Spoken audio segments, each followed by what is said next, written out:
Jai Hind, all of you. Now we will study about the British economic policies.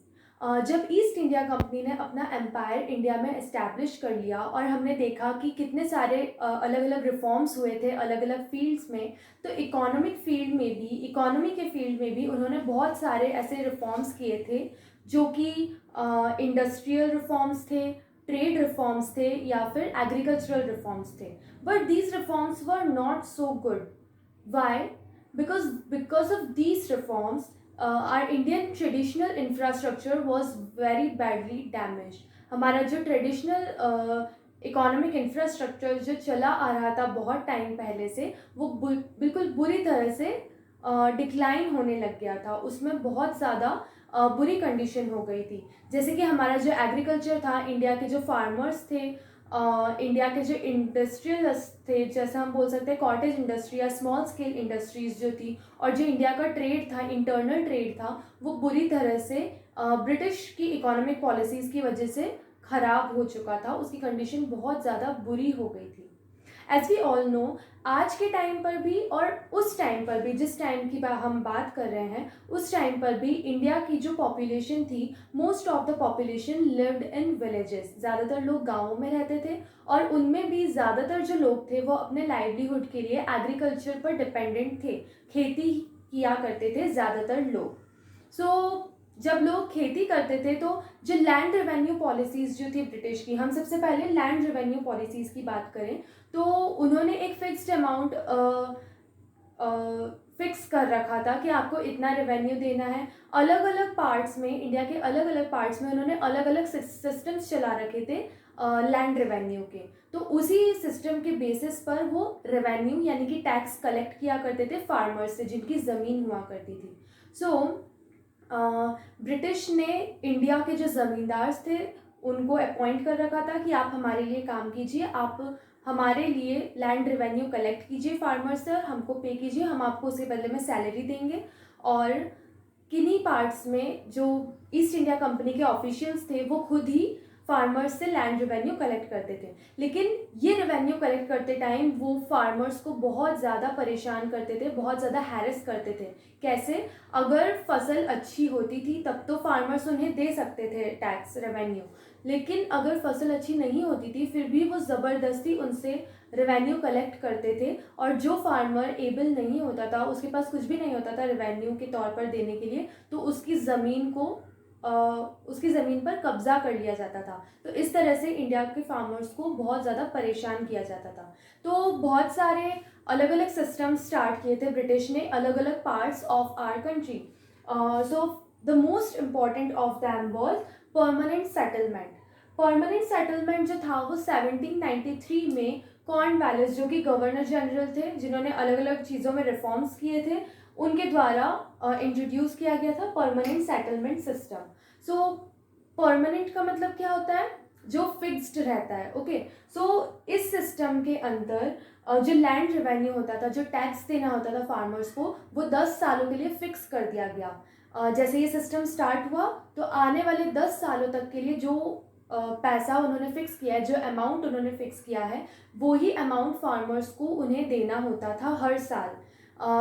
वो amount अब ज़्यादा बढ़ता भी नहीं था और ज़्यादा कम भी नहीं होता था, वो फिक्स्ड रहता था. ये जो सिस्टम था परमानेंट सेटलमेंट का, वो सिर्फ बंगाल, बिहार और उड़ीसा के लिए था. मतलब यहाँ के फार्मर्स के लिए ही ये सिस्टम स्टार्ट किया गया था. और इसमें क्या था, ब्रिटिश ने इंडियन ज़मींदार्स को रिस्पॉन्सिबल बनाया. उन्होंने ज़मींदारों को अपॉइंट किया कि आप हमारे लिए काम कीजिए और आप रेवेन्यू कलेक्ट करके हमें दीजिए. सो ज़मींदार जो थे वो किसानों से रेवेन्यू कलेक्ट करते थे और ब्रिटिश ऑफिशियल्स को दिया करते थे. इस रेवेन्यू का 90% जो होता था वो ईस्ट इंडिया कंपनी को जाता था और जो 10% होता था वो ज़मींदार के पास जाता था. मतलब वो ज़मींदार को रखने के लिए दे देते थे एज हिज सैलरी. सो ये जो सिस्टम था परमानेंट सेटलमेंट का, ये क्यों बुरा था?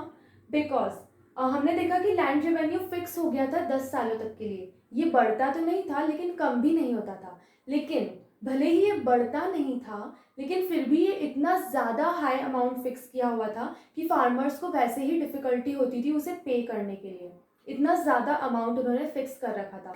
इसके अलावा किसी साल उनकी फसल ख़राब हो गई, बारिश नहीं आई या ज़्यादा बारिश आ गई, तो उनकी फसल तो पूरी ख़राब हो जाती थी. तो वो एबल नहीं हो पाते थे पे करने के लिए। तो ऐसी सिचुएशन में उनसे ज़बरदस्ती वसूला जाता था जो अमाउंट होता था, या फिर उनकी जो ज़मीनें होती थी वो कैप्चर कर ली जाती थी, उन पर कब्जा कर लिया जाता था। तो वो इस परमानेंट सेटलमेंट सिस्टम की वजह से बहुत सारे जो फार्मर्स थे, किसान थे, वो लैंडलेस हो गए थे, मतलब उनकी ज़मीनें उनसे छिन गई थी। Now, there were some other land revenue systems which were prevalent in the other parts of India. हमने जो परमानेंट सेटलमेंट के बारे में पढ़ा था, जो लॉर्ड कॉर्नवालिस ने स्टार्ट किया था, वो सिर्फ बंगाल, बिहार और उड़ीसा के लिए था। अब इंडिया के बाकी पार्ट्स में कौन कौन से लैंड रेवेन्यू सिस्टम्स थे, उनके बारे में हम जानते हैं। रियोटवाड़ी सिस्टम। सो रियोटवाड़ी सिस्टम को दो English officials, Thomas Munro and Captain Reid, इन दोनों ने इंट्रोड्यूस किया था। ये बॉम्बे और मद्रास में इंट्रोड्यूस किया गया था। अब क्योंकि बॉम्बे और मद्रास साउथ इंडिया में आते हैं, तो साउथ इंडिया में कोई ज़मींदार नहीं होता था, ज़मींदार का सिस्टम वहाँ पर नहीं होता था। तो वहाँ पर जो फार्मर्स होते थे वो डायरेक्टली कंपनी के ऑफिशियल्स को अपना लैंड रेवेन्यू पे किया करते थे। सो द रियोट्स, जो फार्मर्स हुआ करते थे वो डायरेक्टली रिस्पॉन्सिबल हुआ करते थे, और फार्मर्स को रियोट्स कहा जाता था, इसलिए इस सिस्टम का नाम रियोटवाड़ी सिस्टम रखा गया है। Ryot means farmers. So farmers were directly responsible to pay the revenue. लेकिन इस सिस्टम में ऐसा था कि रेवेन्यू फिक्स्ड नहीं था। ब्रिटिश के पास ये राइट था, उनके पास ये अधिकार था कि वो कभी भी कितना भी, जितना भी वो चाहें उतना वो रेवेन्यू बढ़ा सकते थे। तो इसकी वजह से फार्मर्स को बहुत ज़्यादा परेशानी होती थी, और जब फार्मर्स पे नहीं कर पाते थे तो उनकी लैंड कैप्चर कर ली जाती थी, या तो उन्हें लोन लेना पड़ता था जो मनी लैंडर्स होते थे साहूकार से, उनसे। तो अगर वो उस कर्ज को, उस लोन को चुका नहीं पाते थे तो उनकी लैंड पर कब्जा कर लिया जाता था, और फिर वो फोर्स्ड हो जाते थे, उन पर ये दबाव बनाया जाता था कि वो कर्ज को चुकाने के लिए वो फ्री ऑफ कॉस्ट उस लैंड ओनर के या फिर उस मनी लैंडर के यहाँ पर काम किया करते थे। और जब तक उनका कर्ज नहीं चुकता था, तब तक वो और उनकी जो पूरी जनरेशन्स होती थी वो सालों तक उसके यहाँ पर फ्री ऑफ कॉस्ट काम किया करती थी। So this was the Ryotwari system. Ryot means farmers. तो फार्मर्स जो थे वो डायरेक्टली रिस्पॉन्सिबल होते थे रेवेन्यू पे करने के लिए। Another system of land revenue was Mahalwari system. Mahalwari system जो बाकी के पार्ट्स थे, जैसे कि north western provinces, Punjab, Delhi, central India के कुछ पार्ट्स और उत्तर प्रदेश, यहाँ पर इंट्रोड्यूस किया गया। महलवाड़ी सिस्टम इसलिए कहा गया बिकॉज महल का मतलब होता है group of villages. Group of villages को वो महल कहा करते थे, और ये जो एक महल होता था वो क्लेम करता था कि हम ही ये विलेज में जितनी भी ज़मीन है उसके हम ओनर्स हैं। तो इसमें फार्मर्स की कोई ज़मीन नहीं होती थी, फार्मर्स का कोई अधिकार नहीं होता था लैंड के ऊपर। और ये जो लीडर्स होते थे महल के, जिनको तालुकदार कहा जाता था, वो ही फार्मर्स से लैंड रेवेन्यू कलेक्ट करके और ब्रिटिश ऑफिशियल्स को, ईस्ट इंडिया कंपनी को पे किया करते थे। और जो रेवेन्यू होता था वो हर महल के लिए फिक्स्ड होता था। सो हमने देखा कि ये कुछ लैंड रेवेन्यू पॉलिसीज़ थी जो ब्रिटिश ने इंट्रोड्यूस की थी, जिनकी वजह से एग्रीकल्चर और फार्मर्स दोनों की कंडीशन बहुत बुरी थी इंडिया में। Now we will understand about the economic policies regarding industries. India की जो इंडस्ट्रीज़ थी, इंडस्ट्रियल पॉलिसी थी, उसमें क्या नई चीज़ें की गई, क्या क्या रिफॉर्म्स किए गए।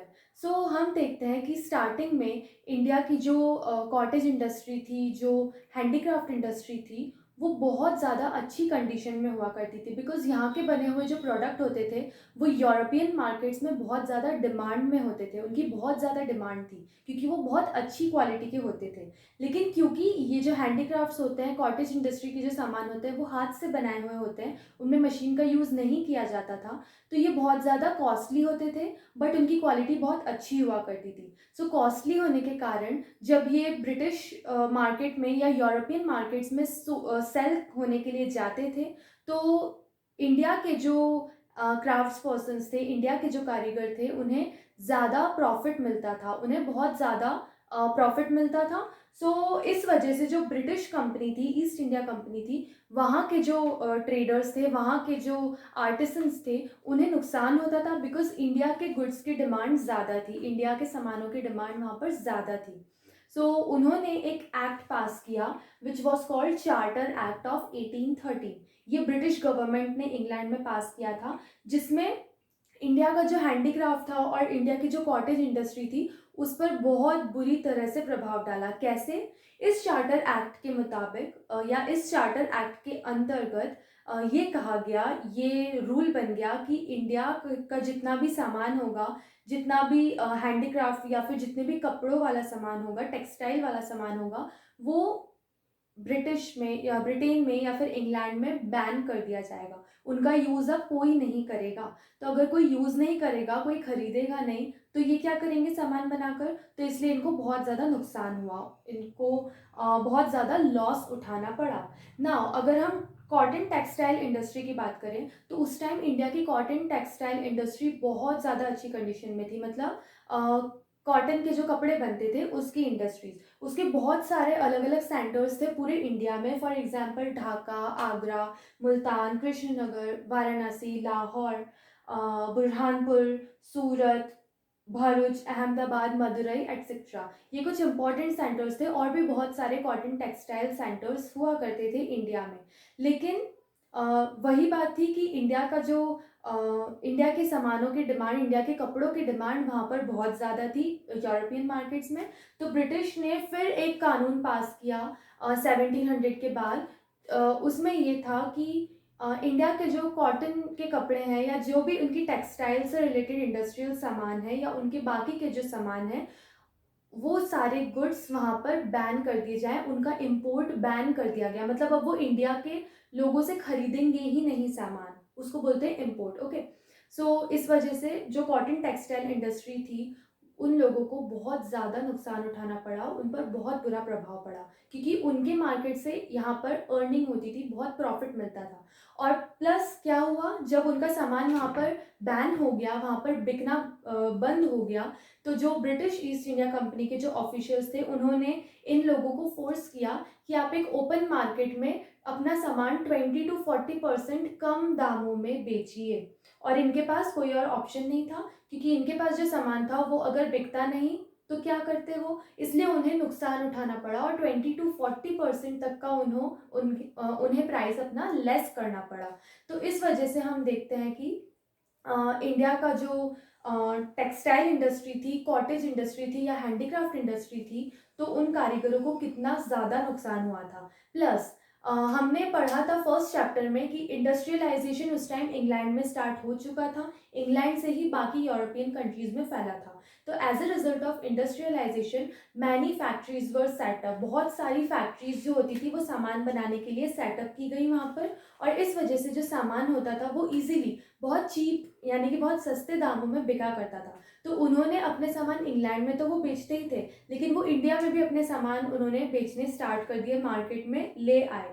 इससे क्या हुआ, लोग सस्ता सामान ज़्यादा जल्दी खरीदेंगे, तो ज़्यादा से ज़्यादा लोग उन इंग्लैंड मेड गुड्स की तरफ अट्रैक्ट होने लग गए, क्योंकि वो चीपर था, सस्ता था यहाँ के प्रोडक्ट्स से। प्लस वो ज़्यादा ड्यूरेबल था, मतलब वो ज़्यादा टाइम तक चल जाता था जो भी सामान होता था। तो इस वजह से, और वो बहुत अट्रैक्टिव भी होता था और दिखने में भी बहुत अच्छा होता था। एट द सेम टाइम जो इंडियन गुड्स थे, फॉर एग्जांपल अगर हम कपड़ों की बात करें, जो इंडिया की कॉटन टेक्सटाइल इंडस्ट्री थी, तो उसमें वो लोग ज़्यादातर हाथ से बनाए हुए, हाथ से बुने हुए कपड़े ही बेचा करते थे। यहाँ पर इंडस्ट्रियल रिवॉल्यूशन नहीं आया था। सो इस वजह से इंडिया के जो क्राफ्ट्स पर्सन्स थे, जो आर्टिसंस थे, जितनी भी इंडस्ट्री थी जो ट्रेडिशनली चली आ रही थी, वो बहुत ज़्यादा उनकी कंडीशन खराब हो गई थी because of the economic policies of British.